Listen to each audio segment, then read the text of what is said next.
Le puits est dissimulé sur ce petit terrain. Le corps d'un homme a été découvert ici dans l'eau, entre 8 et 10 mètres de profondeur, au fond du puits. La pompe à eau et la dalle de béton ont été renversées par les enquêteurs pour y accéder. Manifestement, tous les éléments que nous pouvons réunir à l'heure actuelle concordent, convergent vers une atteinte grave à l'intégrité physique de cette personne et donc un homicide. C'est sans doute le corps de cet homme, David King, habitant la maison voisine, qui a été remonté à la surface, un homme disparu depuis fin octobre. C'est au cours d'une mission de recherche que des chiens de gendarmerie spécialisés dans la détection de cadavres ont effectué un marquage au-dessus du puits du voisin.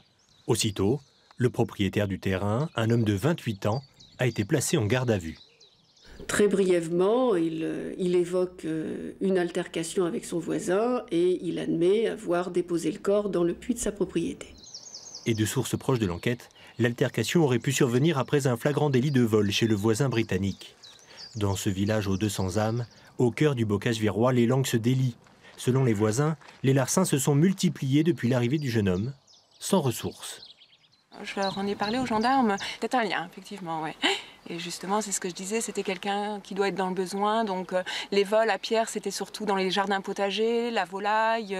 Donc c'est quelqu'un qui avait faim et qui devait manger. C'est quelqu'un qui avait de très petits revenus, qui vivait manifestement dans des conditions assez précaires. Pour l'instant, pour l'heure, c'est tout ce qu'on peut dire sur son profil. L'enquête est confiée à la section de recherche de la gendarmerie. La garde à vue du jeune homme a été prolongée. Il sera déféré ce vendredi matin à un magistrat instructeur.